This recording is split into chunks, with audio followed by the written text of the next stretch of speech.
Thank you. Hallelujah.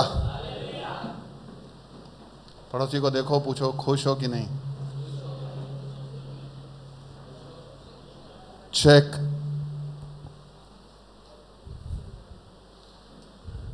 Check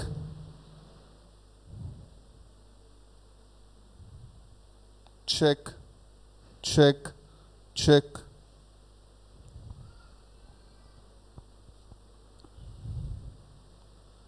आमीन। सच में हमें हर समय हर पल हमें परमेश्वर का धन्यवाद करते रहना चाहिए। आमीन।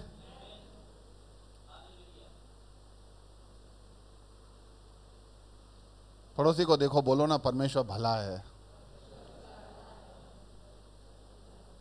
मेरे जीवन में कुछ भी हो रहा है लेकिन परमेश्वर भला है। दुनिया की कोई भी आफत मुझ पर आ जाए लेकिन परमेश्वर भला है। चाहे मेरे मन, मेरा दिल, मेरा हर एक अंग अंग गवाही दे कि क्यों परमेश्वर मेरे विरुद्ध खड़ा है, लेकिन फिर भी परमेश्वर भला है। हालेलुया।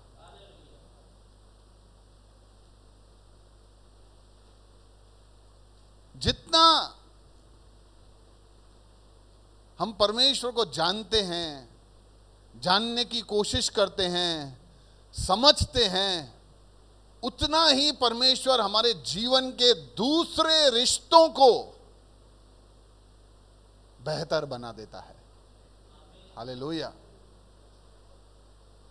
आज मुझे पता है कि आप में से बहुत सारे लोग ये गवाही दे सकते कि भैया, मेरा वैवाहिक जीवन, मेरा पत्नी के साथ, मेरा पति के साथ रिश्ता और सुधर गया और बेहतर बन गया और लाजवाब बन गया जब से मैंने यीशु को जाना। भैया, बच्चे बोलेंगे भैया पापा के अंदर इतना बदलाव आ गया। बाप बोलेगा, माँ बोलेगी कि मेरे परवरिश में जिस तरीके से मैं मेरे बच्चों को पालन पोषण करता था उसमें एक बदलाव आ गया है जब से मैंने यीशु को समझने का कोशिश किया है। पता नहीं आप ऐसा महसूस करते हो कि नहीं। मैं तो अभी पिछले कुछ समय से तो हर दिन जिस तरह से मैं मेरे रिश्तों को देख रहा हूं, मैं कहता हूं कि प्रभु तू कैसा है यार, कैसा तू ऐसा प्यार कर सकता है, इतना प्यार, इतना। मैं पिछले दिनों में ऐसा सोच रहा था कि हमने क्या कभी जिंदगी में किसी को धोखा दिया है? बहुत बार दिया है, नहीं? बहन लोग नहीं देते। सबसे ज्यादा मैं सोचा था किसी का इंसल्ट किया है, वो भी बहुत बार।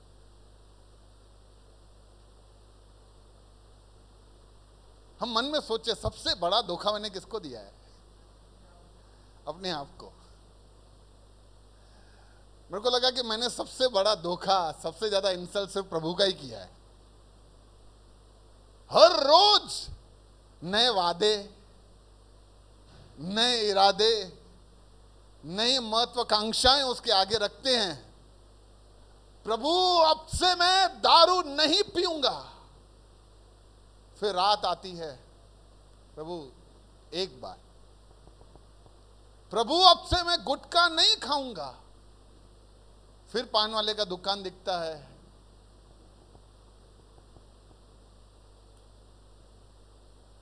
और मैं सोचता हूं कि इतना सब धोखा देने के बाद भी, इतना इंसल्ट करने के बाद भी प्रभु का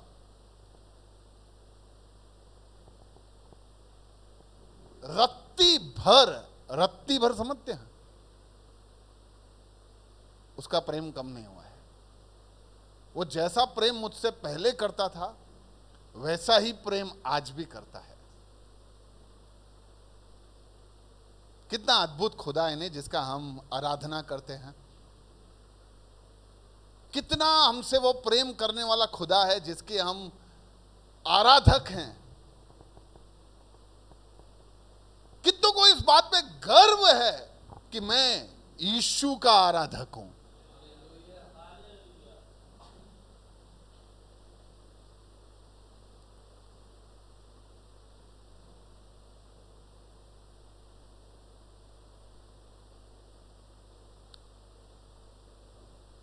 बहुत बार वायदे, प्रॉमिसेस कर हम प्रभु से कर, हाँ, इंसानों से तो हम समझे, पता नहीं कभी कभी ऐसा लगता है कि इंसान के प्रति किया हुआ प्रॉमिस हम ज्यादा निभाते हैं।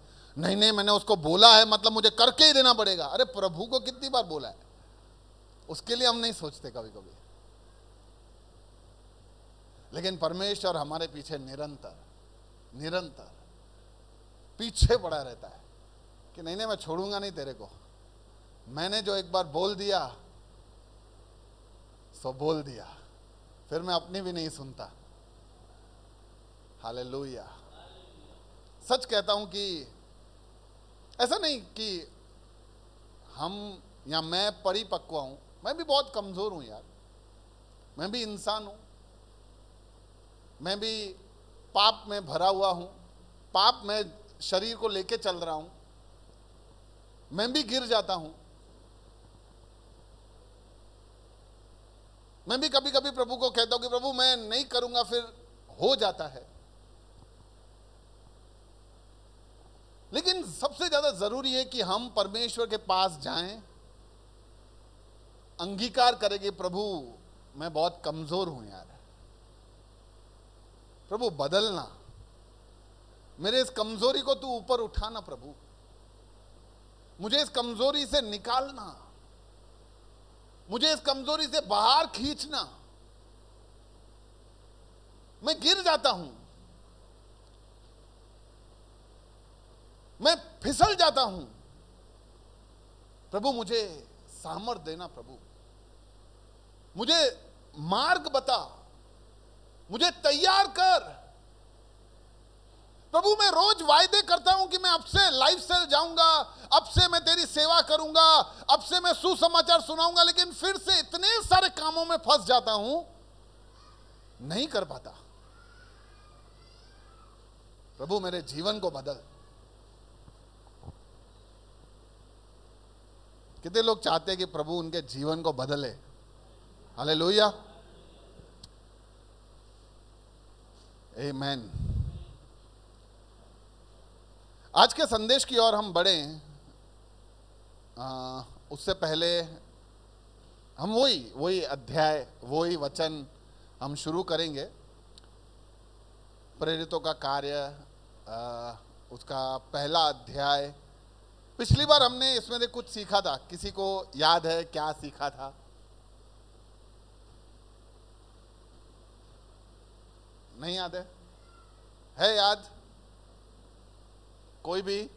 कमल लधानी को याद होगा, मुझे पता है। वो सब, जगदीश भाई को भी याद होगा, वो सब लिखते रहते हैं। जो लिखते हैं वो तुरंत पन्ने उल्टा के देख सकते हैं कि क्या क्या बोला था। लेकिन अच्छा है कि अगर हम भी सब लिखें, पर लिखने में ऐसा नहीं खाली लिखते ही रहें, सुनना है और लिखना है ना। ऐसा नहीं लिखते लिखते लिखते, हाँ बस जो बोल रहे हैं लिखते जाओ। सुनना है, समझना है और फिर वो लिखना है। प्रेरितों का कार्य पहला अध्याय, उसका तीसरा वचन जब हमने पिछली बार लिया था तो उसमें हमने सीखा था कि कहां गया, और उसने दुख उठाने के बाद, यानी हमने देखा कि हमने पिछली बार देखा था कि इतना ही देखा था कि यीशु ने क्यों इतना सब कुछ सहन किया। ऐसी तो क्या जरूरत पड़ गई यीशु को कि वो इतना सब सहन करता गया, और इतना सहन करके कि उसने अपने मौत को भी, क्रूस को भी अपने जीवन में आने दिया। क्यों? कुछ बातें हमने उसमें से सीखे थे। रिपीट कर रहा हूं ताकि मैं इसको और आगे लेके जा सकूं। हमने सीखा था कि यीशु ने यह सब सहा क्योंकि वो हमसे बेइंतहा प्रेम करता है।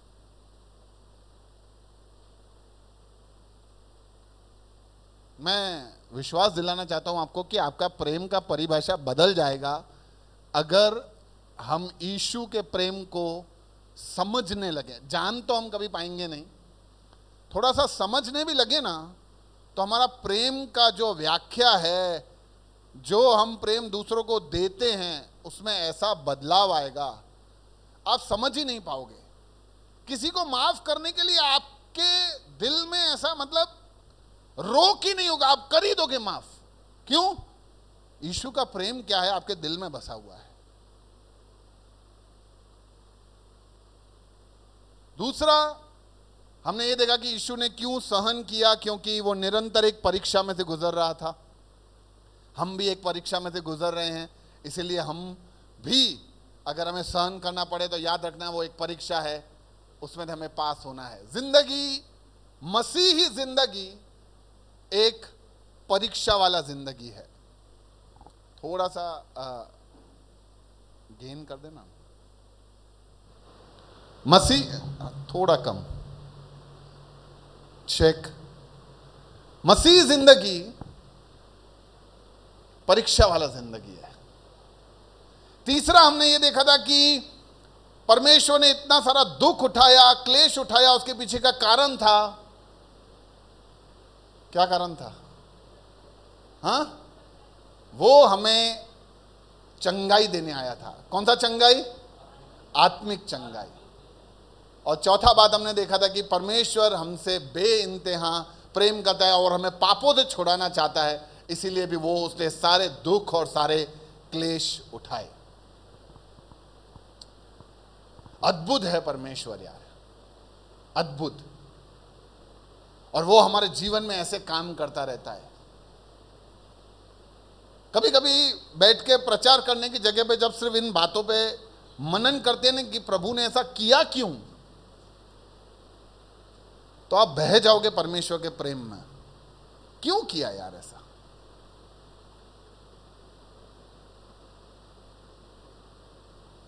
निरंतर हम परमेश्वर के बारे में जानने का कोशिश करें।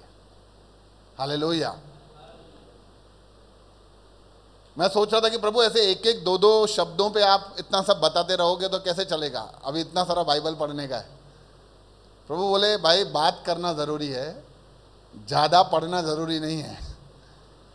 हेलो, ज्यादा पढ़ना, मैंने आज 5 अध्याय पूरे किए, मैंने आज 5 पुस्तकें पूरी की, वो जरूरी नहीं है। कितनी देर बात किया वो जरूरी है। पड़ोसी को बोलो परमेश्वर से बात करना जरूरी है। ये पुस्तक का क्या नाम है? हाँ, प्रेरितों के कार्य। इसका मतलब क्या होता है? प्रेरितों के द्वारा किए गए काम, जो बुलाए गए हैं उनके द्वारा किए गए काम, प्रेरितों के काम। वैसे एक्चुअली ये प्रेरितों के काम है ही नहीं। आप पूरी पुस्तक में देखोगे ये परमेश्वर के काम है। हालेलुया। हमारे जीवन में जो हम सब करते हैं वो हमारे काम है नहीं, ये परमेश्वर अपने बच्चों को चुनता है और उसके द्वारा अपनी योजनाओं को पूरा करता है। इसीलिए मैंने किया, मैंने प्रचार किया, मैं ये भाई को बचा के लाया, मैं ये बहन को बचा के लाया, ऐसा तो हमारे मन में आना ही नहीं चाहिए। मैंने क्या किया? किया तो सब प्रभु ने है। ये तो परमेश्वर हमें इस्तेमाल करता है उसके काम के लिए। ये परमेश्वर का खूबसूरती है। परमेश्वर हमारे बिना भी बहुत कुछ नहीं, सब कुछ कर सकता है, लेकिन उसकी खूबसूरती ये कि वो हमारे बिना कुछ भी नहीं करता। वो कहता है बेटा बेटी मैं तेरे साथ ही करूंगा, तेरे द्वारा ही करूंगा। और हमारा फर्ज बनता है कि फिर हम वो महिमा परमेश्वर को दें। हालेलुया। आइए आज हम थोड़ा सा और आगे पढ़ते हैं, सीखते हैं। और उसने दुख उठाने के बाद बहुत ही पक्के प्रमाणों से अपने आप को उन्हें जीवित दिखाया और 40 दिन तक वो उन्हें दिखाई देता रहा और परमेश्वर की राज्य की बातें करता रहा। बहुत अद्भुत है। आइए हम एक दुआ भी करें इस वचन के लिए, अपने आप को भी तैयार करें कि प्रभु मुझे इस वचन से आज तो भरकर भेजना। हालेलुया। Thank you Jesus. प्रभु इस वचन से तू आज हमसे बात करना। पवित्र आत्मा हम सब कुछ तेरे हाथ में सौंपते हैं परमेश्वर। अंधकार शैतान के हर चाल को, डिस्टर्बेंस के हर तरीके को यीशु के नाम से हम खारिज करते हैं प्रभु।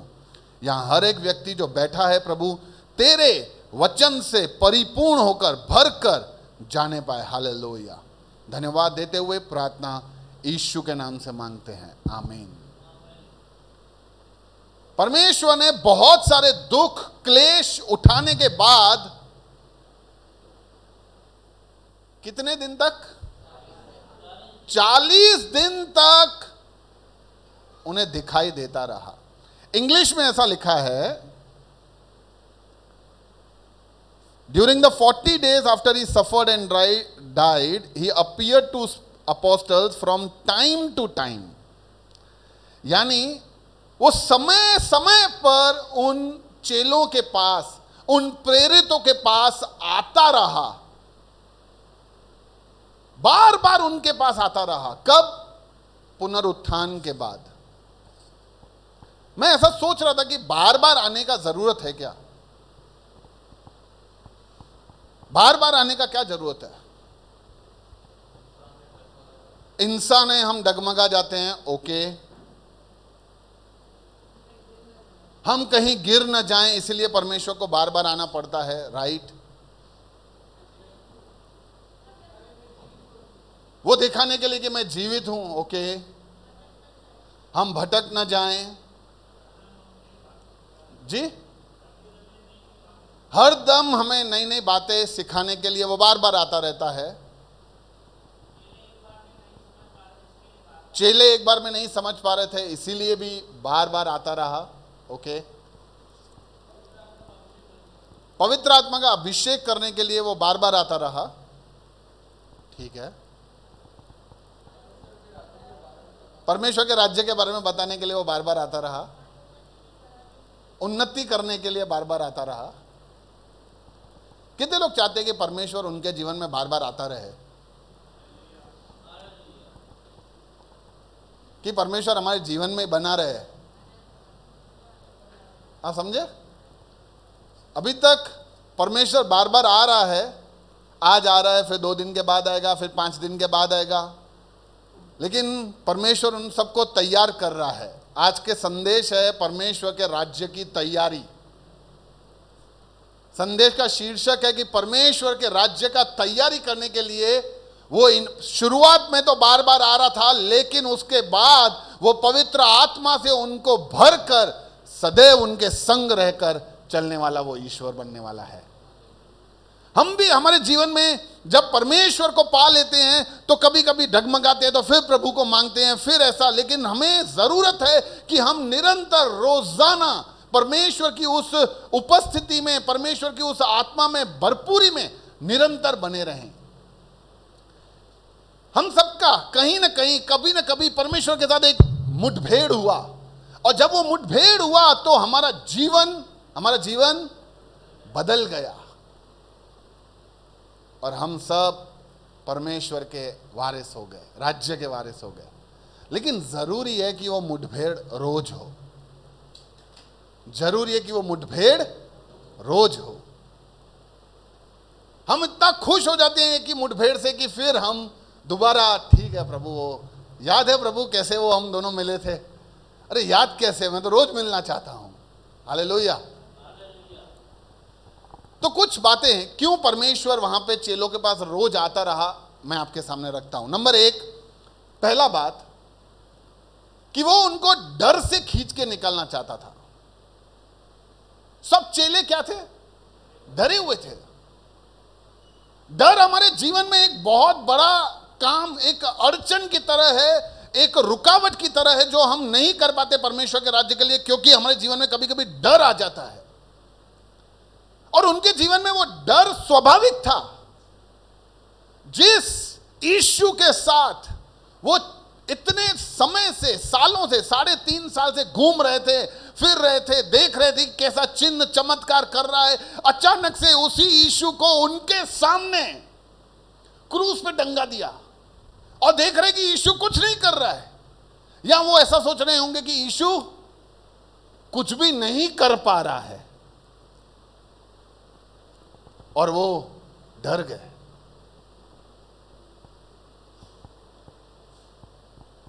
अभी कुछ आए और इधर मेरे को गोली मार दे, धान धान गिर गया मैं। गिरीश भाई प्रचार कर रहे थे ना, तो उनको उड़ा दिया। अब किसको प्रचार करने का है? बस वो कर रहे थे ना, डर जाते हैं हम। स्वाभाविक है, स्वाभाविक है, डर जाते हैं हम।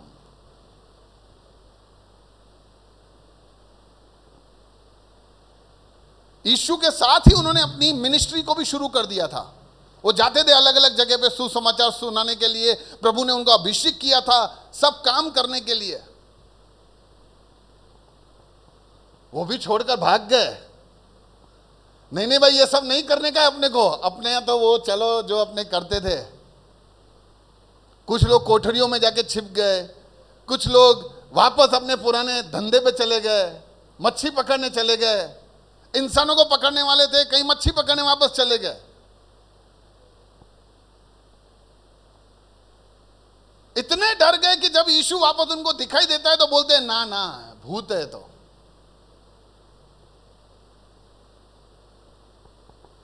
एक को आश्वासन दिलाओ तो दूसरा बोलता है नहीं, जब तक मैं नहीं देखूंगा तब तक मैं विश्वास नहीं करूंगा।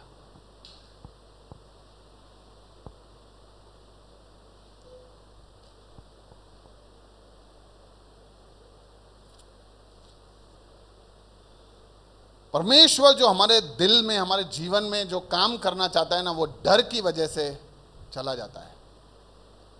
और जब डर हमारे जीवन के अंदर आ जाता है तो हम जो काम परमेश्वर की हुजूरी में जो पूरी रीति से करना चाहते हैं वो एकदम खत्म जैसा हो जाता है। और प्रभु कहता है, प्रभु वहां पे आ रहा था उनके जीवन में बार बार कि मैं उनके उस डर को खींच निकालूं।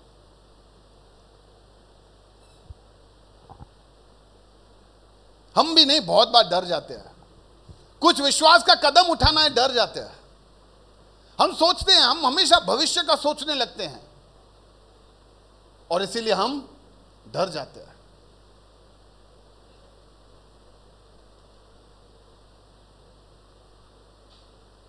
नौकरी का क्या होगा, बच्चों का क्या होगा, परिवार का क्या होगा। हम विश्वास के कदमों को नहीं उठा पाते।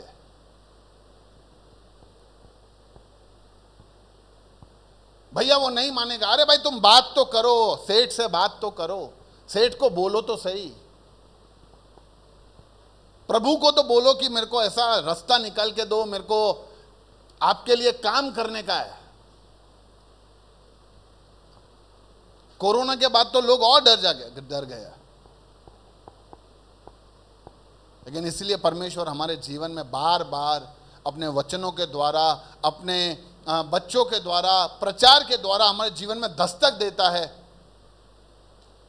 मैं हूं भाई, तो मैं वहां से लेकर, मिस्र से लेकर यहां तक लेके आया हूं, तो मैं ही लेके आया हूं, आगे भी मैं ही लेके जाऊंगा।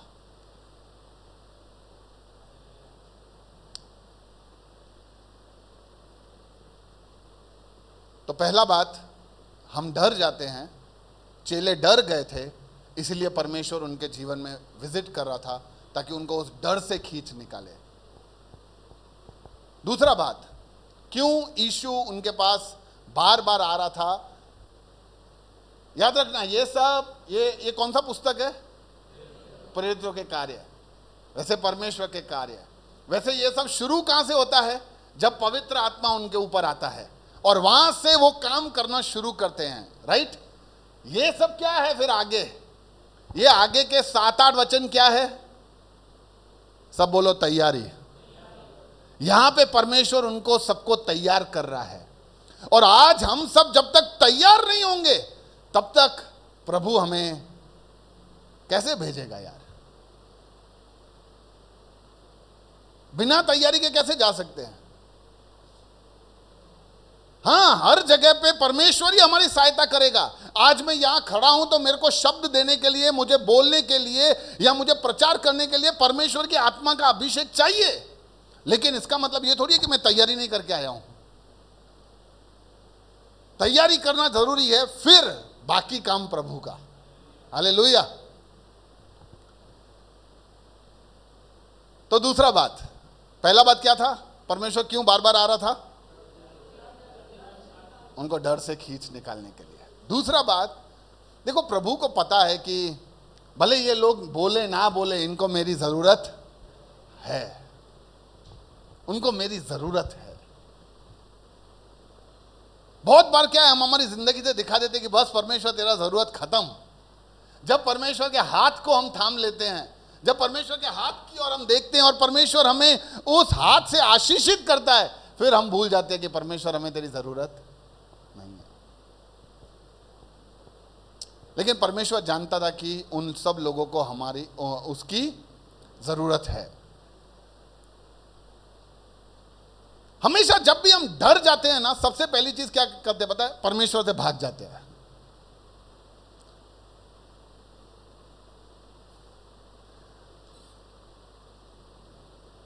शैतान हमारे जीवन में इतना बड़ा वो दोष लेके आता है ना कि हम भाग जाते हैं। और ये अभी से नहीं, ये शुरू से ही है। आदम और हवा में, जब आदम और हवा ने पाप किया तो दोनों भाग गए। रोज परमेश्वर से मिलने वाले लोग भाग गए, छिप गए। प्रभु ने छोड़ा क्या? प्रभु ने क्या कहा? हे आदम, कहां है तू भाई? ऐसा लगता है कि जैसे प्रभु को पता ही नहीं था कि इन्होंने पाप कर दिया है, इन्होंने उसका उल्लंघन कर दिया है।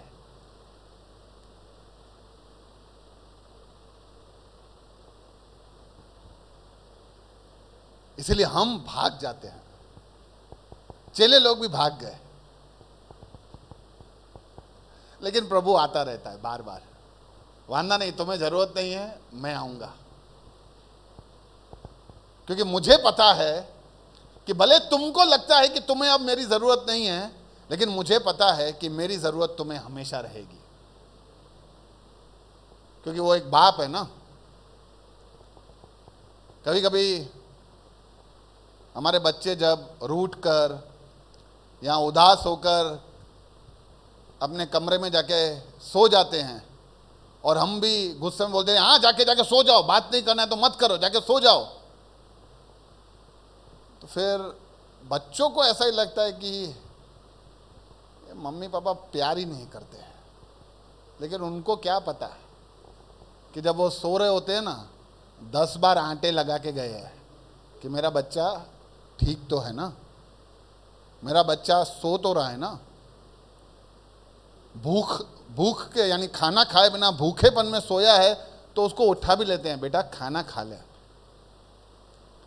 भले बच्चों को लगता हो कि माँ बाप की जरूरत अब हमें नहीं है, लेकिन माँ बाप को हमेशा से पता है कि उनकी जरूरत उनके बच्चों को हमेशा ही रहेगी।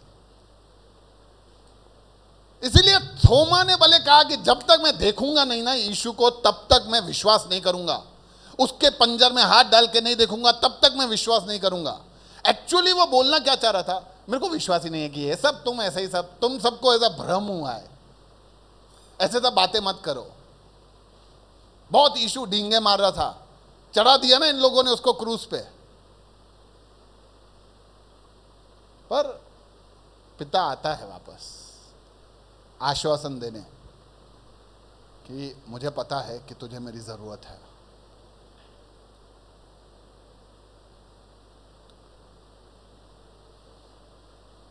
हर डर में, हर तकलीफ में,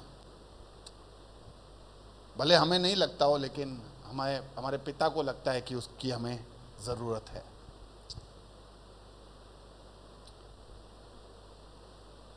इसीलिए तो वो हमें खोजता हुआ आता है, इसीलिए तो वो ढूंढता है। हमें लगता है कि हम दुआ करने जाते हैं अलग अलग एरिया में, तो वहां से प्रभु बच्चों को, तो प्रभु भेजता है हमें कि जा उधर मेरे बच्चे बैठे, तू जा भाई। एजेकियल का एक वचन निकाले ना, एजेकियल 34:11, बहुत अच्छा है, बहुत मस्त है। एजेकियल कहता है कि परमेश्वर का वचन उसके पास पहुंचा और परमेश्वर यूं कहता है,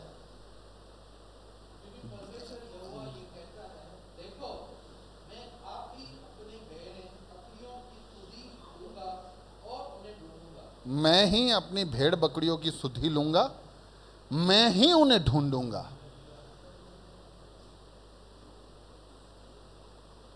हमारा पिता ही वो सब काम करता है।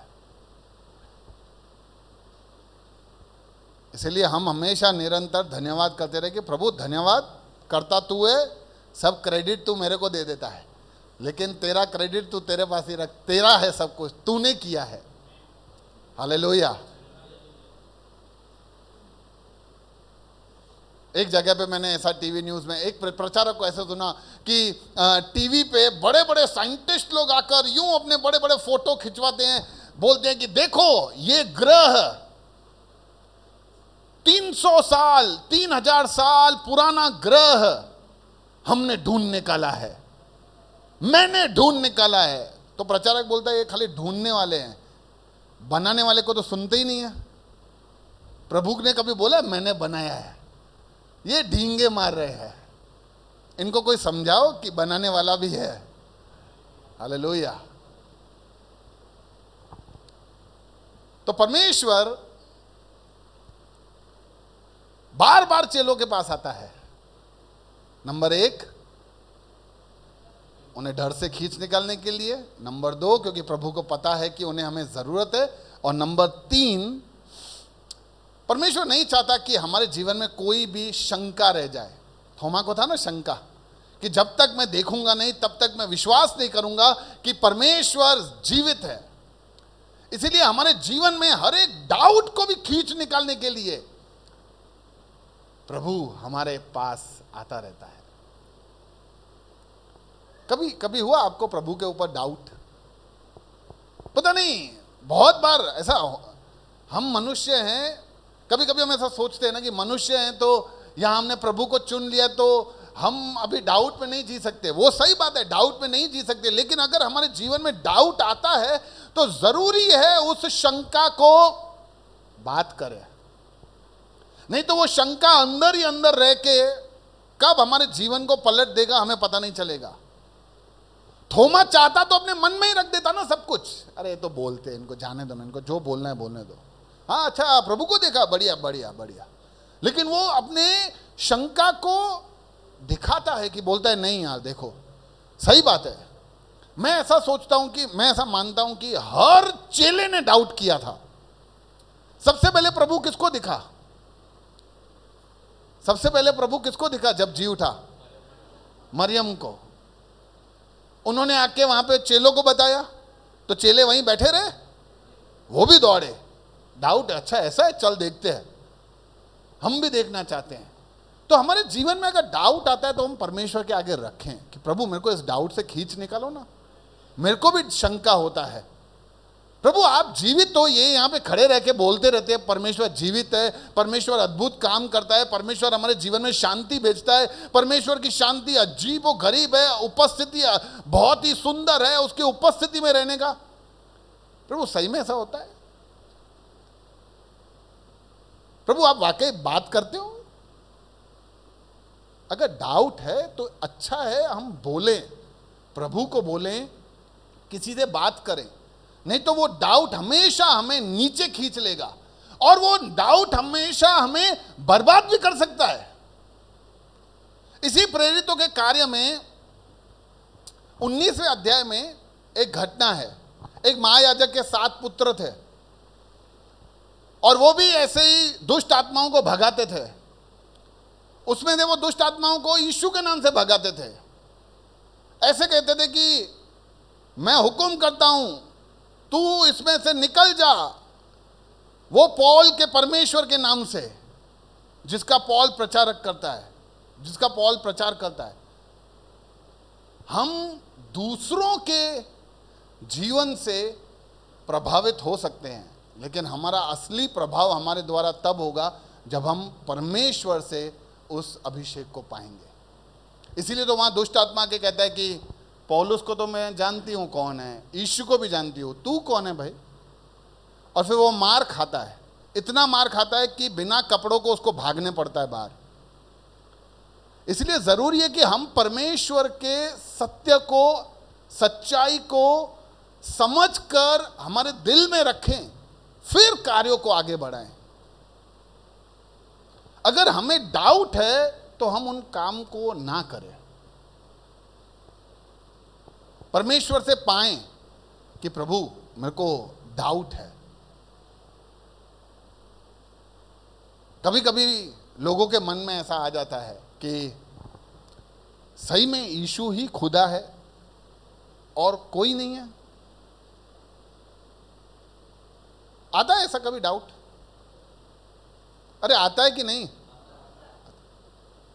क्या सही में यीशु ही खुदा है कि बाकी सब क्या है ये सब? तो हमेशा डाउट को इग्नोर ना करो, नहीं तो डाउट हमारे जिंदगी में रहेगा ना तो फिर हम बहुत बार लड़खड़ाते रहेंगे, गिर जाएंगे। इसीलिए उस डाउट का उत्तर दो, उस शंका का जवाब दो। नहीं तो ये शैतान का शुरू से ही चाल है, वो हमेशा डाउट पैदा करता है।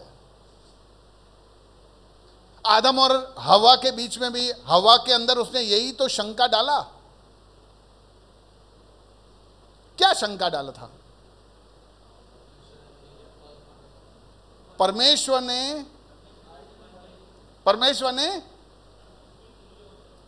के तुल्य हो जाओगे, इसमें शंका क्या था? क्या डाउट डाला उसने?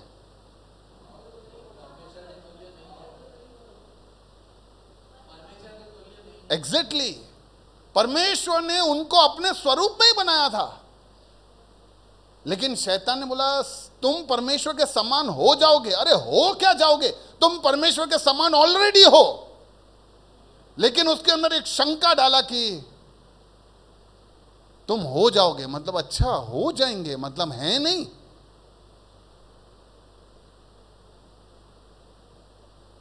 तो फिर चलो ये खाते हैं, शायद हो जाए।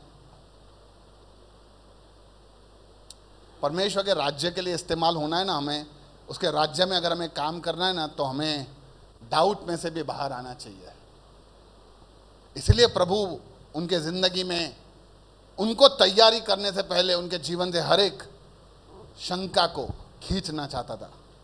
उनको एहसास दिलाना चाहता था कि तुम्हारे जीवन में कोई शंका अब बाकी नहीं रहना चाहिए। तुम्हारा पूर्ण विश्वास मुझ पर होना चाहिए।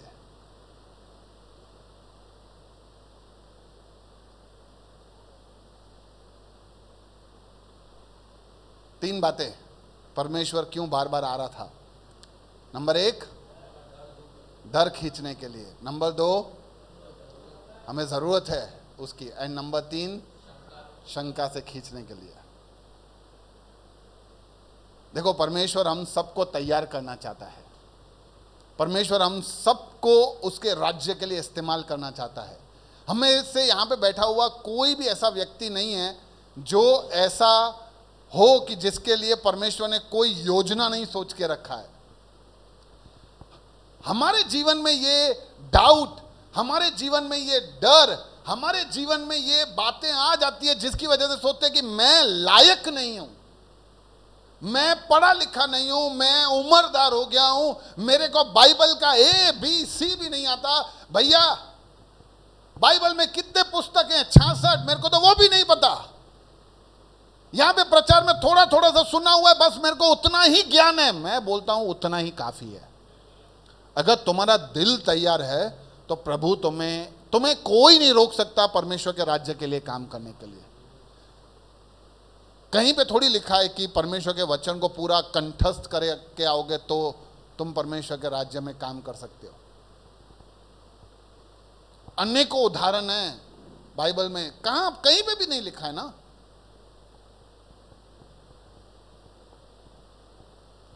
और देखो, परमेश्वर हमारे जीवन में आता रहेगा। उनके चेलों के जीवन में 40 दिन तक वो समय समय सर, अब देखो लिखा है समय समय सर, लेकिन वो 40 दिन तक ही आता रहा नहीं। परमेश्वर का वायदा है कि वो हमेशा हमारे संग रहेगा। वो 40 दिन तो उनको तैयारी किया, उसके बाद बोला ठीक है, अब मैं तुम्हारे साथ परमानेंटली रहूंगा। आमीन। तो अब आप लोग 40 दिन का इंतजार मत करना। मैं ऐसा सोचता हूं कि जब हम परमेश्वर को अपना लेते हैं, परमेश्वर को पा लेते हैं, पापों से क्षमा मांग लेते हैं तो प्रभु हमारे जीवन में आ जाता है। लेकिन परमेश्वर की पवित्र आत्मा का बपतिस्मा, उसका अभिषेक पा लेते हैं ना, तो उसका काम करने का तरीका ही अलग हो जाता है। जब हम प्रभु को अंगीकार करते हैं तो हमारे जीवन के अंदर काम शुरू हो जाता है, और जब पवित्र आत्मा हमारे ऊपर उतरता है तो हमारे जीवन से बाहर काम शुरू हो जाता है। आप समझे? उन चेलों के जीवन में पहले उनके अंदर काम करना जरूरी था, वो बाहर काम करना शुरू करे उससे पहले। हालेलुया।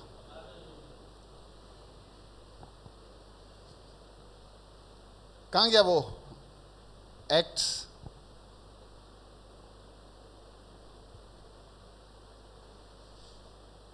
परमेश्वर उनके पास आता रहा, उनके शंका निकालता रहा, उनके डाउट्स निकालता रहा, उनके डर को खींच के निकालता रहा। क्यों निकालता रहा ये सब? कहां गया यार? बहुत पक्के प्रमाणों से अपने आप को जीवित दिखाया, उनको दिखाता रहा। उनको एक बात का एहसास दिलाने के लिए परमेश्वर हमारे जीवन में आके हमारे सब चीज़ों को निकालता है, डर को निकालता है, हमारे जीवन से शंका को निकाल देता है, सिर्फ एक बात का एहसास दिलाने के लिए कि भाई मैं जिंदा हूं, मैं जिंदा हूं। कितने लोग मानते हैं कि परमेश्वर जीवित है? इतने ही लोग मानते हैं? सब लोग मानते हैं। अच्छा, कितने लोग मानते हैं कि परमेश्वर मरा हुआ है?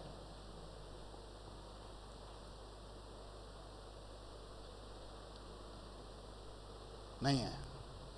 एक पुस्तक है मेरे पास जिसका नाम है क्रिश्चियन एथिस्ट, यानी मसीह गैर विश्वासी, यानी मसीह नास्तिक।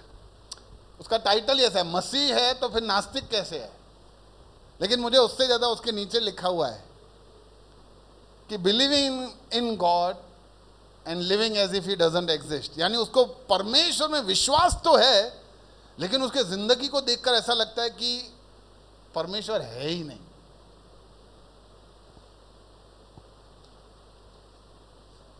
बहुत अद्भुत बुक है। अगर आप इंग्लिश जानते हो तो आप कांटेक्ट करना, भेज दूंगा, पढ़ना, बहुत सुंदर है। एक पास्टर का सच्चा कहानी उसने अपने दिल से लिखा है।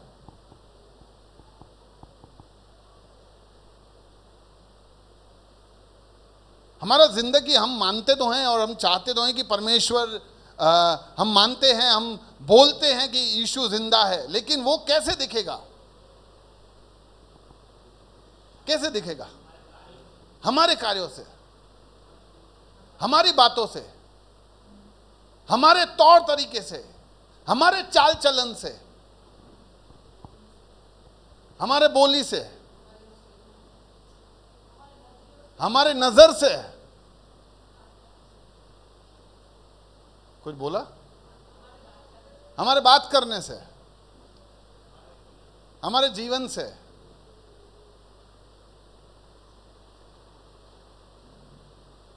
एक ऐसा ही छोटा उदाहरण की तरह, क्या ऐसा लगता है हमें कि अगर यीशु हमारे बीच में आज होता, समझो आज मेरे घर में होता, या ये कलेशिया में होता, या मैं जहाँ काम करता हूँ वहाँ पे भी यीशु होता, तो जैसा मैं जी रहा हूँ वैसा नहीं जीता? ऐसा लगता है हमें कि जैसा मैं दुकान पे धंधा कर रहा हूँ ना भैया, जिस तरीके से मैं धंधा कर रहा हूँ, अगर यीशु होता तो शायद मेरे धंधे में थोड़ा परिवर्तन आ जाता। या मैं जिस तरीके से मोहल्ले में रह रहा हूँ और पानी बंद हो जाता है और उस समय के बाद जब मैं चिल्लाता हूँ, यीशु होता तो मैं थोड़ा शायद अलग बिहेव करता।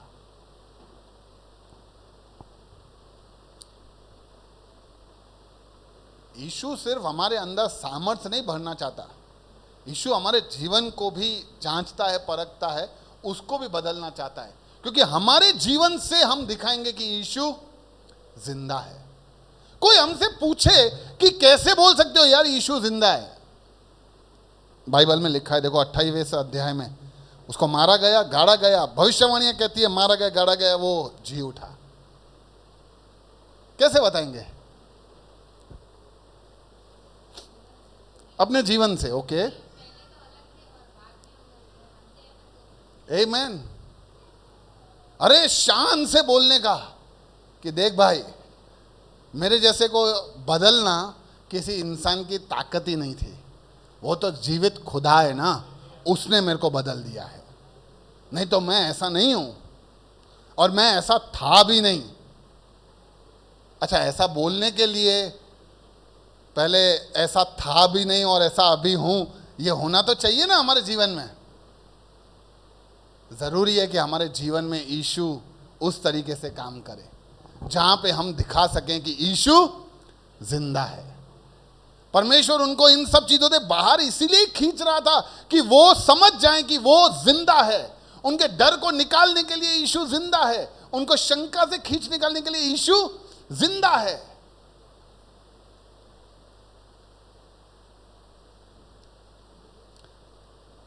इसलिए हमेशा याद रखने का कि यीशु जिंदा है।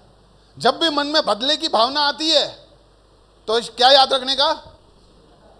कभी भी गुस्सा आए और उसको तुम्हें लगे कि सत्यानाश हो, नहीं, पर रहने दो यार, यीशु।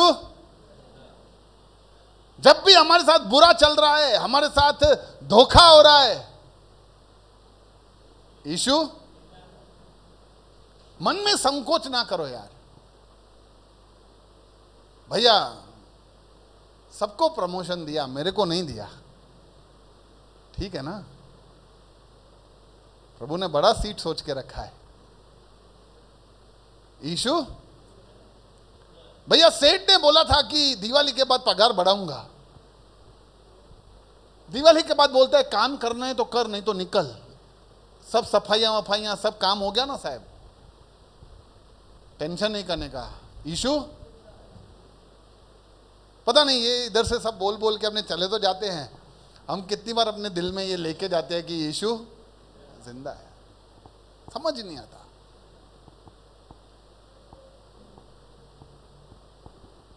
सब तैयार करे यार अपने आप को।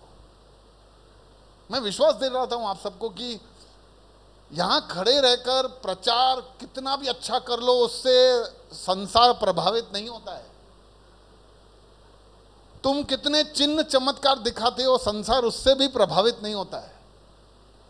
तुम कौन हो, उससे संसार प्रभावित हो जाएगा, जैसे भी होगे।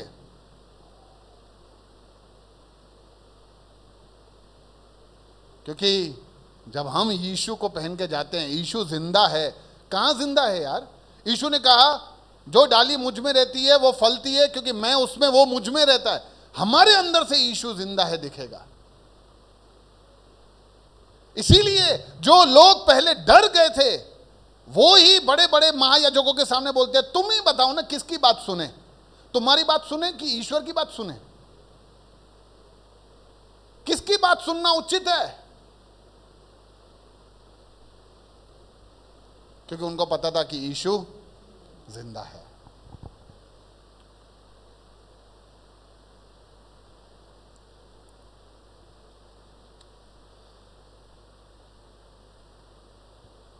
यीशु जिंदा है। इसलिए जरूरी है कि हम इस बात को हमारे दिल में बिठाएं। यीशु जिंदा है अगर हमारे दिल में एहसास नहीं है, वो फीलिंग नहीं है, और ये सिर्फ अगर प्रचार तक सीमित हो गया है, अगर यीशु का पुनरुत्थान हमारे जीवन में नहीं हुआ है, अगर यीशु जिंदा जी उठा मृत्यु में से, अगर वो हमारे दिल में भी नहीं है, तो फिर बहुत ही, मैं ऐसा सोचता हूं कि खोखला जीवन जीते हैं हम। कैसे बताऊं, मेरे को शब्द नहीं है उस जीवन के मिठास की, उस जीवन के बहुतायत की कोई सीमा नहीं है।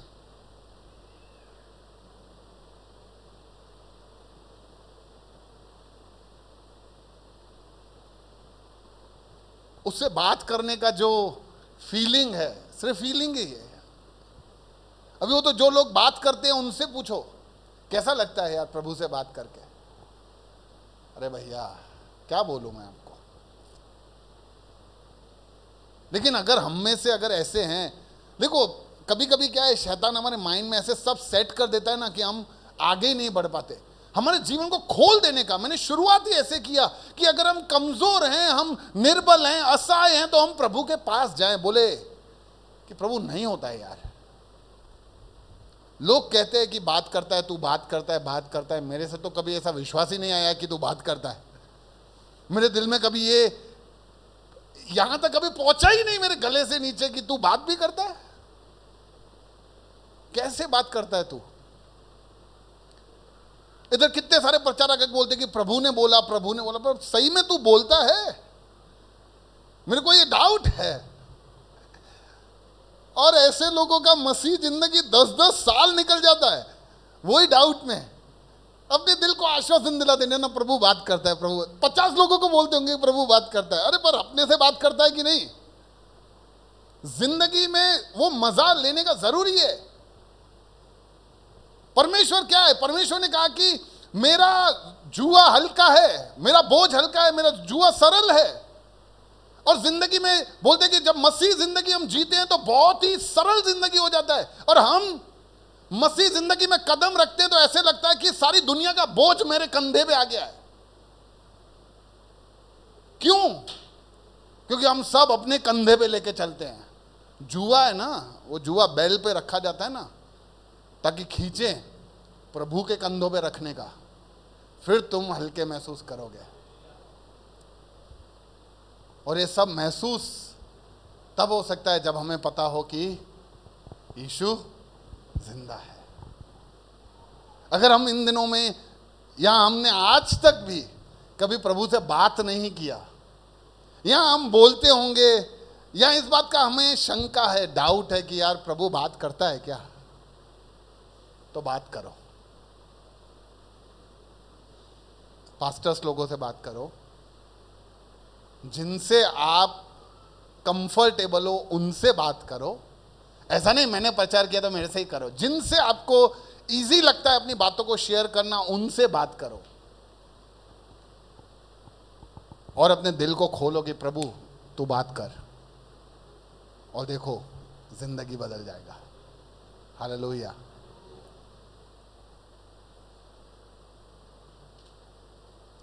परमेश्वर जिंदा है, ये बात का एहसास हमें होना चाहिए ताकि हम उससे बात कर सकें, हम उसमें विश्राम कर सकें। कभी समय मिलेगा तो हम इस बात पे चर्चा करेंगे कि प्रभु में विश्राम कैसे किया जाता है। जैसे स्तिफनास प्रभु में विश्राम करता था। अरे इतने सब लोग पत्थर मार रहे हैं, वो विश्राम कर रहा है।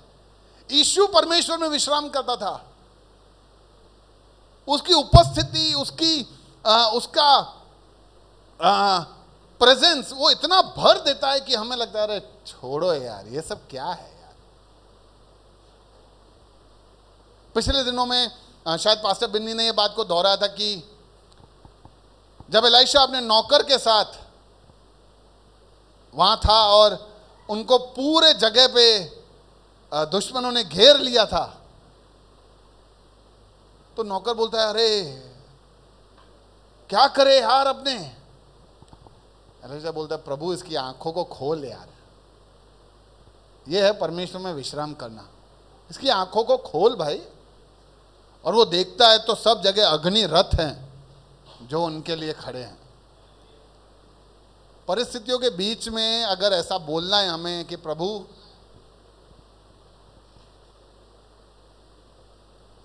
ये सब मेरे घर वाले परेशान हैं, मेरी बीवी परेशान है, प्रभु इनकी सबकी आंखें खोल दे कि मैं किस पे भरोसा करके बैठा हूं।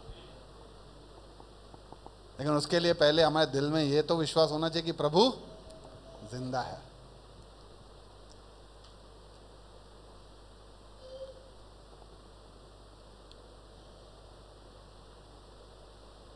पांच मिनट और बता ही देता हूं ऐसे ही। परमेश्वर चाहता है कि हम उस पर विश्वास करें कि वो जिंदा है, ताकि हम उससे बात करें। ताकि हम हमारी हिम्मत ना हारें, ताकि हम उसमें विश्राम कर सकें, ताकि हम उसको एंजॉय कर सके। प्रभु को एंजॉय करना, एक्साइटमेंट। आज घर जाऊंगा, बाइबल खोलूंगा, पता नहीं प्रभु आज क्या बात करने वाला है, बहुत एक्साइटेड हूं मैं। वो एक्साइटमेंट आता है, अरे यार जबरदस्त जीवन है, ऐसा जीवन को जीने का। देखो सबका जीवन ऐसे अप डाउन, हमेशा सब लोग ऐसे पीक पे नहीं रहते, वो नीचे आते हैं ना, तभी ऊपर जाने का मजा आता है। तो सबका जिंदगी ऐसा ही है, मेरा भी, अपना भी जिंदगी नीचे जाता है फिर ऊपर आता है। लेकिन नीचे जाता है और अपने को पता है कुछ अंदर खेद ही नहीं हो रहा है, तो उसका ये बड़ा टेंशन वाला बात है। नीचे जा रहा है पर कुछ टेंशन नहीं हो रहा है, कुछ अंदर चिंता नहीं हो रही, कुछ दुख नहीं हो रहा है, कुछ मन खटकता नहीं है, तो ये थोड़ा टेंशन वाला बात है। मतलब जब नीचे जाते हैं ना तो प्रभु ऊपर भी ले जाता है। परमेश्वर जिंदा है, उसका प्रभु ये भी चाहता है ताकि हम एक अथॉरिटी के साथ काम कर सके। अथॉरिटी यानी अधिकार के साथ काम कर सके। हमें ये सब भी सीखना है, अधिकार के साथ काम करना, अधिकार के साथ बोलना, अधिकार के साथ प्रचार करना। मैं हमेशा लोगों को सिखाता हूं, यार अधिकार के साथ प्रचार करना सीखो। अधिकार के साथ तुम बोल रहे हो, मतलब तुम्हारे पास वचन है, तो बस अभी तुम सब भूल जाओ, उस वचन को लेके अधिकार के साथ बोलो, वचन काम करेगा। अरे भैया वहां पे सब बैठे रहते हैं। इनिशियली शुरू में मेरे को इतना डर लगता था प्रचार करने में तो आज भी डर लगता है वैसे, लेकिन पहले डर इसलिए लगता था कि कुछ तो लोग कहेंगे, ये पास्टर लोग बैठे इधर क्या सोचेंगे, ये सालों से आए हैं, 10-10 साल से पुराने हैं, मैं अभी 1 साल के बाद बोल रहा हूं, क्या सोचेंगे। लेकिन फिर प्रभु ने सिखाया कि अधिकार के साथ बोलना सीखें हम। इसलिए लाइफ स्टाइल में हम चाहते हैं कि लोगों के जीवन में बदलाव आए, तो परमेश्वर के वचन को अधिकार के साथ बोलना सीखें। प्रभु सिखाएगा, हालेलुया। तो नंबर 1 कि परमेश्वर उनके पास निरंतर आता रहा और बड़े पक्के प्रमाणों के साथ उनको विश्वास दिलाया कि वो जीवित है। और आखिरी बात, और परमेश्वर की राज्य की बातें करता रहा। किसकी बातें? देखो परमेश्वर का एक ही काम है, उसके राज्य को वो स्थापन करना चाहता है, उसके राज्य को वो बढ़ाना चाहता है। और वो परमेश्वर का राज्य हम हैं, हमारे बीच में है, और हमारे द्वारा ही वो प्रभु बढ़ाना चाहता है। यीशु ने पूरा उम्र परमेश्वर के राज्य के बारे में बातें की, अनेकों पैराबल्स, दृष्टांत परमेश्वर के राज्य के बारे में दिए। आप सोचो, वो मारा गया, क्रूस पे कब्र में गाड़ा गया, उठा, ये 40 दिन तक उनके पास आ रहा है, तो भी परमेश्वर की राज्य की बातें कर रहा है। उसका फोकस, उसका मकसद, उसका जो उद्देश्य है वो कितना स्पष्ट है। हमारा उद्देश्य एकदम सा स्पष्ट होना चाहिए कि हमें परमेश्वर के राज्य के लिए ही कार्य करना है। मुझे नहीं पता कि वो परमेश्वर के राज्य के बारे में वहां उन्हें क्या क्या सिखाता रहा, लेकिन कुछ बातें मैं समझ सकता हूं कि ये बातें जरूर चेलों को सिखाया होगा कि ये सब बातें तुम इस राज्य के बारे में याद रखना जो अब तुम्हारे अंदर, तुम्हारे बीच में है।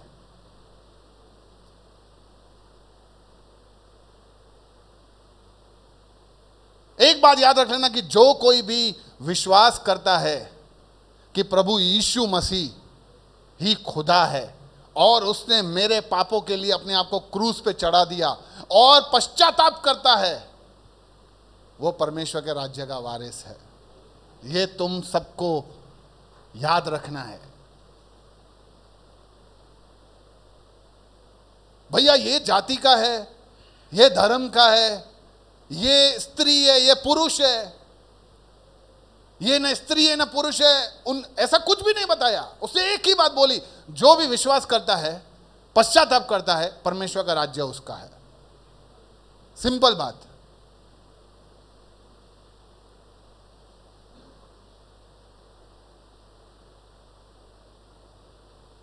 परमेश्वर का राज्य, दूसरी बात उसने बताया, परमेश्वर का राज्य देखिए यहां का नहीं है, अनंतता का है। इसलिए किसी को ये नहीं बोलना कि देखो इधर है परमेश्वर का राज्य, उधर है। याद रखना कि परमेश्वर का राज्य अनंत है। जो यहां शुरू करेंगे वो कभी भी खत्म नहीं होगा। तीसरा बात, परमेश्वर का राज्य पवित्र आत्मा में आनंद और शांति है। चौथा बात, तुम्हें कोई भी परमेश्वर के राज्य से बाहर नहीं निकाल सकता जब तक मैं तुम्हारा राजा हूं। जब तक मैं तुम्हारा राजा हूं, संसार कुछ भी बोले, जब तक तुमने मुझे अपना राजा बना के रखा है तब तक तुम मेरे राज्य के वारिस हो। Worship team. पांचवा, सामर्थ और अधिकार के साथ इस राज्य का जाके प्रचार करना।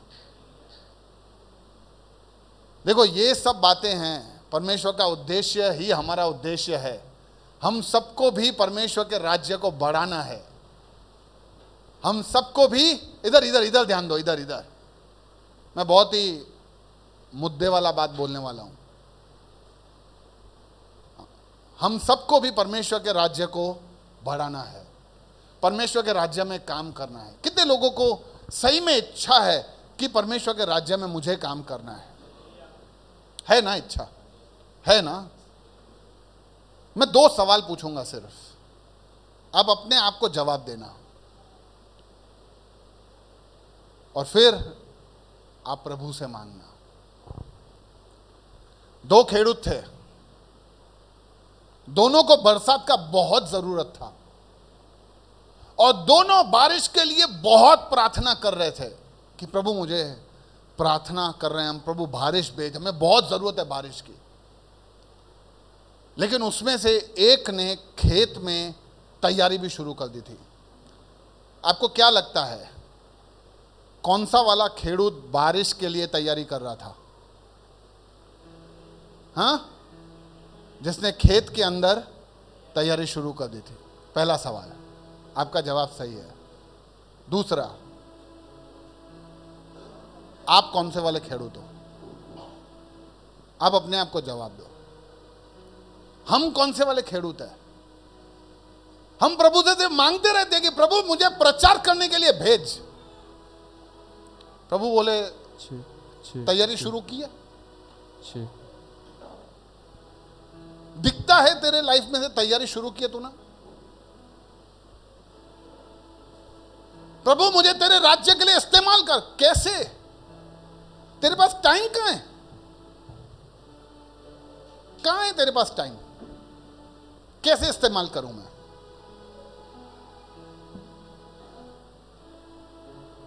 हम सब लोग बहुत ही इच्छा रखते हैं और मैं ऐसा विश्वास करता हूं कि सच्चे दिल से इच्छा रखते हैं कि मुझे परमेश्वर के राज्य के लिए इस्तेमाल होना है, उसके राज्य में मुझे भी काम करना है। लेकिन तैयारी कहां? और जिस दिन वो तैयारी प्रभु को दिख गई ना, उसी दिन से परमेश्वर हमें इस्तेमाल करना शुरू कर देगा।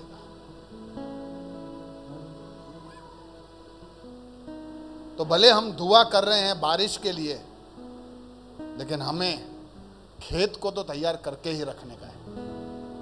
वो कुंवारियों के समान प्रभु कब आएगा कब आएगा, जब आएगा थोड़ा सो लेते हैं, आएगा तो उठ लेंगे, फिर रह जाएंगे अपने। इसलिए परमेश्वर के राज्य का यह तैयारी है। परमेश्वर चाहता है कि वो हमारे जीवन में आके काम करे, लेकिन हमारे जीवन की तैयारी को वो देखना चाहता है। प्रभु से मांगे। जब हम ये गीत गा रहे हैं तो मैं चाहता हूं कि हम सब प्रभु को कहें कि प्रभु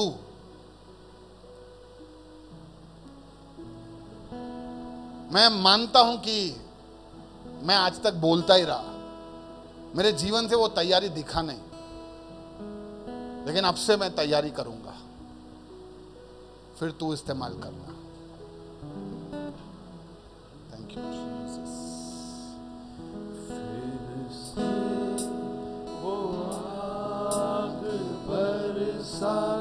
Oh yes, Jesus.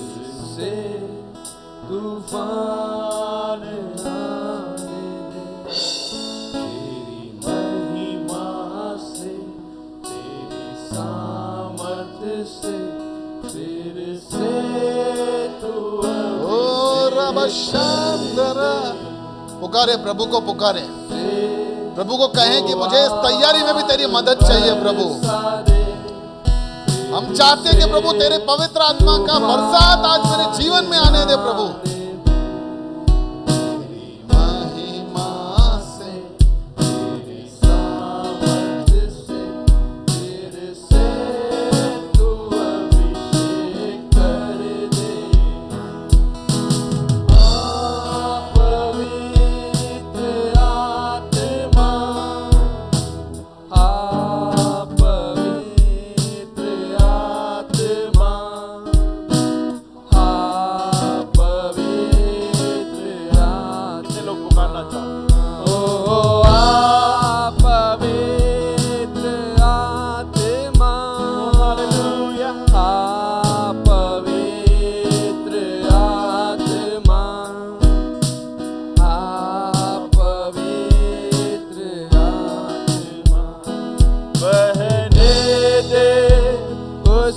हवा को झूले हर एक दिल को, तेरा दर्शन हमें मिले। करते हैं प्रार्थना तुझसे, बहने दे उस हवा को झूले हर एक दिल को, तेरा दर्शन हमें मिले। करते हैं प्रार्थना तुझसे, तेरी महिमा से, तेरे सामर्थ्य से, फिर से तू अभिषेक कर दे। हाँ प्रभु, तेरी महिमा से, तेरे सामर्थ्य से, फिर से तू अभिषेक कर दे। पुकारे ना, ओ पवित्र आत्मा, पवित्र आत्मा, पवित्र आत्मा, हो पवित्र आत्मा, पुकारते पवित्र आत्मा, पवित्र आत्मा,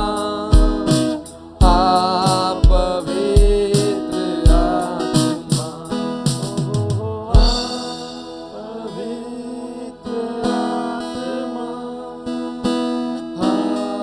पवित्र आत्मा, पवित्र आत्मा। कितने लोग कहना चाहते, तू बदल दे मेरे दिल को, दे आशीष इस जीवन को, तेरा दर्शन मुझे मिले। करते हैं प्रार्थना तुझसे।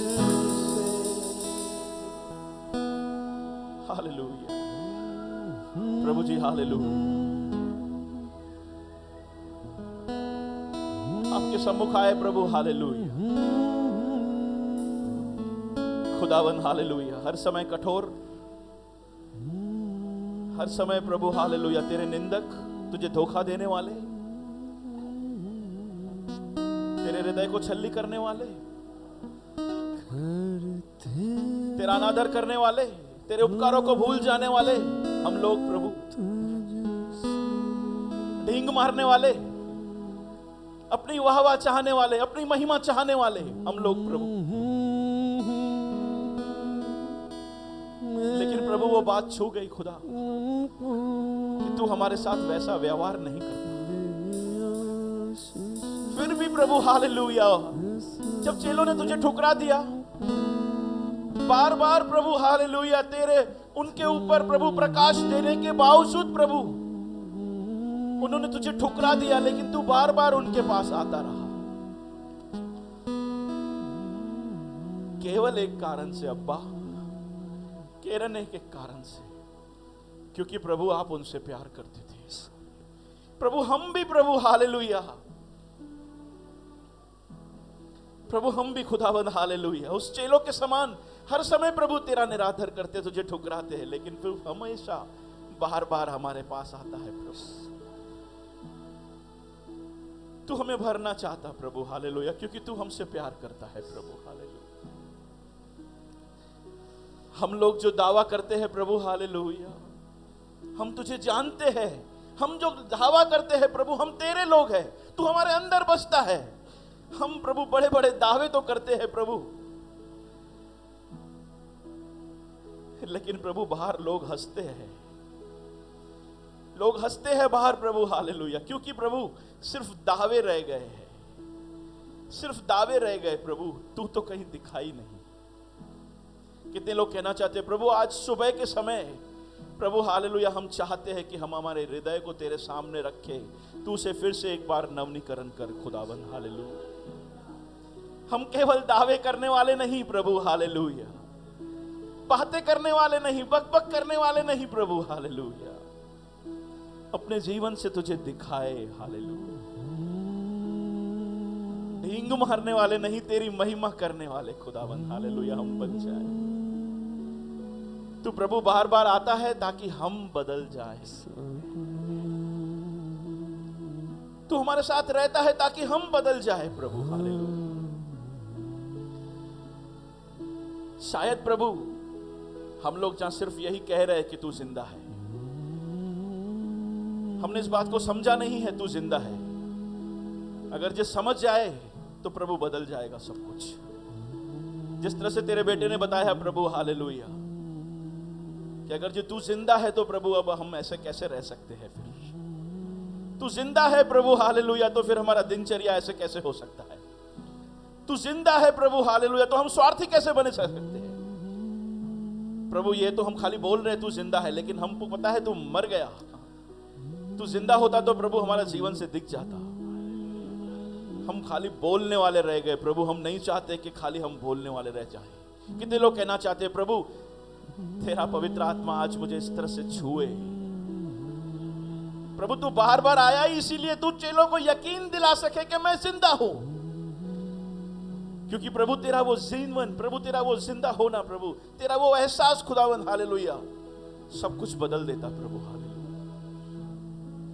खुदावन हमें बदल दे हालेलुया आज सुबह के समय। प्रभु ये एहसास तू दिला दे कि तू जीवित परमेश्वर है, हमें देख रहा है, तू जीवित खुदा है हालेलुया, हमारे अंदर से तू जीना चाहता है प्रभु। तू बाहर लोगों से प्यार करता है प्रभु, तू हमें प्रभु उसके बीच में, उन्हें बीच में हमें इस्तेमाल करना चाहता प्रभु। तू ले जाता है तो प्रभु हालेलुया कारण एक है खुदावन, क्योंकि तू उनसे प्यार करता है। कितने लोग कहना चाहते हैं तू बदल दे मेरे दिल को, दे आशीष इस जीवन को, तेरा दर्शन मुझे मिले, अपने मार्ग पे चला हमको। थोड़ा हम अलग से गाते हैं। तू बदल दे मेरे मन को, दे आशीष इस जीवन को, तेरा दर्शन मुझे मिले, अपने मार्ग पे चला मुझको। हम बहुत बार प्रभु कहते हैं, प्रभु मुझे नहीं, तू मेरे भाई को प्रभु आशीष दे, मुझे नहीं प्रभु तू उसे इस्तेमाल कर, मेरे बेटे मेरा बेटी। प्रभु कहना चाहता है कि मैं तुझसे प्यार करता हूं, मैं तेरे द्वारा अपनी महिमा कराना चाहता हूं। हम कहते हैं नहीं खुदावंद, हम नहीं प्रभु तू उसको भेज। प्रभु उस मूसा के समान हम भी बहुत बार कहते हैं, प्रभु वो मूसा तो बदल गया, उसने कहा मैं जाऊंगा, हम तो आखिर तक प्रभु वही बुन को पकड़ के रखते हैं। नहीं प्रभु उनको बोल वो प्रचार करेंगे, प्रभु उनको बोल वो सेवा करेंगे, हमको नहीं। कितने लोग कहना चाहते हैं अब से अब ऐसा नहीं प्रभु, तू बदल दे मेरे मन को, दे आशीष इस जीवन को, तेरा दर्शन हमें मिले, अपने मार्ग पे चला हमको। मेरे प्यारो, जब हम कह रहे हैं प्रभु तू तेरी आशीष मुझे दे, तो हम क्या कह रहे हैं थोड़ा समझिए। जब हम कह रहे हैं प्रभु तेरी आशीष तू हमें दे, हालेलुया, तो इसीलिए नहीं कह रहे कि हम लोग हालेलुया बढ़ते जाए, नहीं खुदावन। जिस तरह से तेरे बेटे ने कहा प्रभु तू आया बार बार ताकि तू तेरे राज्य की स्थापना और उसकी बढ़ोतरी कर सके खुदावन, हालेलुया। कितने लोग कहना चाहते हैं प्रभु तेरे राज्य के लिए हालेलुया मुझे ले चल, ओ खुदावन हालेलुया, तू आशीष दे मुझे बरकत दे प्रभु मेरी भौतिक चीजों के अंदर भी, ताकि प्रभु मैं तेरे राज्य के लिए इस्तेमाल हो सकूं, हालेलुया। मेरा मरना मेरा जीना प्रभु हालेलुया तेरे राज्य के लिए हो खुदावन। ये है आशीष मेरे प्यारो हालेलुया जो हम मांग रहे हैं खुदा से। ये कह रहे खुदा तू मेरे बदल दे, हालेलुया। हम जब कह रहे हैं ना तो ये कह रहे तू बदल दे। कितने लोग कह रहे हैं प्रभु तू मुझे बदल दे ताकि मेरा मरना और जीना प्रभु तेरे राज्य के लिए हो जाए। तू बदल दे मेरे मन को, दे आशीष इस जीवन, ताकि प्रभु मेरा जीवन अब से तेरा राज्य के लिए, दर्शन हमें मिले तेरे राज्य के लिए प्रभु हालेलुया, अपने मार्ग केवल तेरी महिमा के लिए प्रभु हमको। तू बदल दे मेरे मन को, नहीं चाहते तो मत गाइए, लेकिन चाहते हैं तो पुकारिए हालेलुया, उसे कहिए वो बदल देगा। तेरा दर्शन, ये उसका स्वभाव है हालेलुया, वो आकर बदल देता है सारी चीजों को, तुम्हारी प्रायोरिटीज को बदल देगा, तुम्हारी सोच, तुम्हारी बोली, तुम्हारे हर एक बात को वो बदल देगा। अगर जो आप नहीं चाहते बदलना तो मत गाइए, लेकिन आप चाहते हो हालेलुया, इसको आप सुंदरता समझते हो हालेलुया, तो उसको कहिए आशीष इस जीवन को, तेरा दर्शन हमें मिले, करते हैं प्रार्थना। कितने लोग यहाँ पर है हालेलुया जो उसके राज्य के लिए हालेलुया इस्तेमाल हुए हैं और कहना चाहते हैं कि मैं लुट गया, नहीं। कितने लोग हैं जो कहना चाहते हैं प्रभु मैं तेरे राज्य के, जब से तेरे राज्य के लिए इस्तेमाल हो रहा हूं उस समय से मैं दुखी हूं। कितने लोग हैं ऐसा? अरे समझा नहीं है हालेलुया, हमने समझा नहीं है। जितने लोग उसके राज्य के लिए इस्तेमाल होना शुरू किए हालेलुया, अब तो वो जीना सीखे हैं हालेलुया। आनंद तो अब उनके जीवन में आया है हालेलुया। उनके जीवन के मुख के ऊपर आप देखोगे हमेशा प्रकाश, उनके जीवनों में हमेशा आनंद। अरे नुकसान में भी वो हालेलुया पुकारते हैं, निंदा में हालेलुया पुकारते हैं, दरिद्रता में हालेलुया पुकारते हैं हालेलुया। क्यों हालेलुया? क्यों? क्योंकि हालेलुया उन्होंने समझ लिया ये सौभाग्य है, सौभाग्य है। वचन कहता है वो पत्थरों से अपना वचन को बंटवा सकता है, लेकिन हालेलुया आपको और मुझे वो सौभाग्य देता है। कितने लोग कहना चाहते हैं प्रभु हालेलुया ये मेरा जीवन प्रभु तुझे मैं दिया, मैं कल तक जैसा जी रहा था प्रभु आगे को ऐसा नहीं खुदावन हालेलुया। संपूर्ण प्रभु हालेलुया मेरे जीवन से तू दिखने पाएगा कि तू जिंदा है। संपूर्ण मेरे जीवन से तू दिखने पाएगा हालेलुया कि मैं तेरा हूं अब खुदावन हालेलुया। कितने लोग कहना चाहते हैं प्रभु मैं तेरा हूं हालेलुया, अब से मैं केवल तेरा हूं हालेलुया। प्रभु मैं केवल तेरा हूं हालेलुया, तेरे लिए जीऊंगा प्रभु, कुछ भी हो जाए, कहीं से भी जाना पड़े तो प्रभु तेरे लिए जीऊंगा हालेलुया। पवित्र आत्मा पवित्र आत्मा पवित्र आत्मा ओ पवित्र आत्मा पुकारे ना उसे हालेलुया, कहे ना प्रभु हालेलुया, आज मुझे तू तेरा अभिषेक दे, मुझे बदल दे प्रभु। मैं ऐसे ही नहीं लौटना चाहता प्रभु हालेलुया, जैसे मैं आया हूँ प्रभु हालेलुया। तेरी वाणी ने मुझसे बात किया है प्रभु, मैं जानता हूँ खुदावंद हालेलुया। मैं यहाँ से बढ़ के जाना चाहता हूँ, कुछ वायदे मैं तेरे साथ करके जाना चाहता हूँ, कुछ बातों को मैं यहाँ पर जो छोड़ना चाहता हूँ जो तेरे खिलाफ है। उसका अभिषेक पाते ही हालेलुया ये संभव हो जाएगा मेरे प्यारों। पुकारे उसे हालेलुया। पवित्र आत्मा पवित्र आत्मा पवित्र आत्मा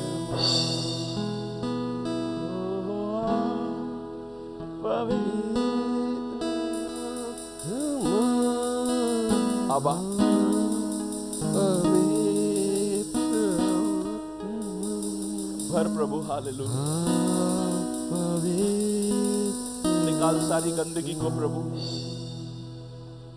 मेरे अहम को, मेरे स्वार्थ को प्रभु, वो कठोरता को निकाल दे हालेलुया। मैं तेरा सिंहासन बनने पाऊं अब्बा, तेरा राज्य यहां से आए खुदावन हालेलुया। तेरी मर्जी पूरी हो प्रभु हालेलुया। जैसा स्वर्ग में पूरा होता है प्रभु, वैसा ही मेरा जीवन से तेरा मर्जी पूरी हो खुदावंत। हो जाए प्रभु हालेलुया खुदावंत।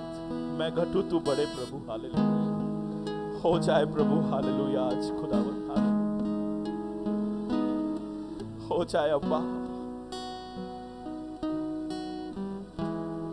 प्रभु। केवल कह नहीं रहे खुदावंत हालेलुया, चाहते हैं हम लोग, चाहते हैं प्रभु हालेलुया, चाहते हैं अब्बा। जितने लोग यहाँ हैं प्रभु हालेलुया, जितने लोग यहाँ पर है प्रभु, एक भी जन खुदावन हालेलुया अपने जीवन में प्रभु हालेलुया बैठे नहीं खुदा।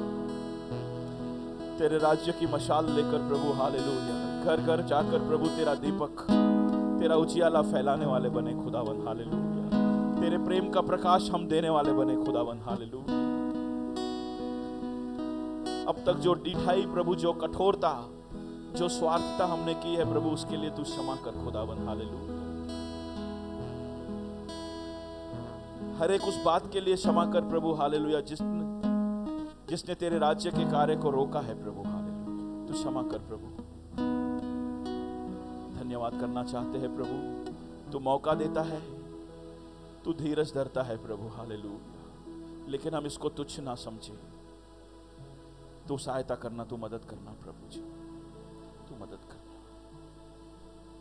तू मदद करना प्रभु। आइए हम लोग अनाउंसमेंट्स को देखें। उससे पहले हम लोग चाहते हैं कि हम लोग प्रभु को कहे खुदावन तेरा धन्यवाद आज के वचन के लिए। तू निरंतर प्रभु मेरे इन वचनों को मेरे दिल की पट्टियों पे छाप देना खुदावन हालेलुया, यीशु मसीह के नाम से आमीन।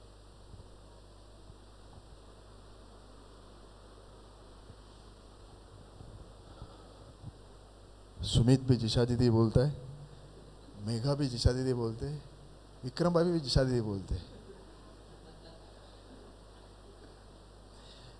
आमीन। मैं चाहता हूँ कि हम लोग सब लाइफस्टाइल में ज्वाइन हो, क्योंकि जल्द हमें लाइफस्टाइल लेना भी है। मेरी हमेशा इच्छा यही है कि हम सब नया लाइफस्टाइल लेना है। तैयार है? कितने लोग तैयार है?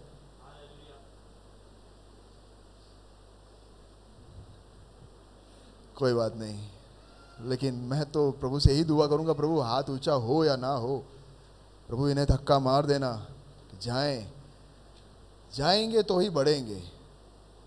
गो टू ग्रो इंग्लिश में कहते हैं। अब जब जाओगे तो बढ़ेंगे, नहीं तो हम हमेशा इच्छा ही करते रहेंगे। आमीन। किसी एक व्यक्ति के जीवन में भी अगर आप परमेश्वर के बारे में सुनाते हो तो आप बढ़ोगे और वो भी बढ़ेगा, डबल धमाका। आमीन। आइए हम प्रार्थना करें, परमेश्वर की ओर देखें। प्रभु सुबह से प्रभु तो हमारे बीच में था, तेरा पवित्र आत्मा हमसे बात कर रहा था और हमको स्पर्श कर रहा था। हम पूर्ण विश्वास करते हैं राजा। प्रभु हम प्रार्थना करते हैं कि यह स्पर्श हमारे जीवन को बदलने का एक कारण हो जाए। प्रभु चेले डरे हुए थे, शंका में थे, चिंतित थे, कंफ्यूज थे, उनका भावनाएं ऊपर नीचे, प्रभु व्याकुल थे, पता नहीं क्या करे। कई बार प्रभु यीशु तू उनके पास गया, उनको हियाब दिया, सामर्थ्य दिया प्यारे पिता। लेकिन जब पेंटिकोस का दिन आया सब कुछ बदल गया।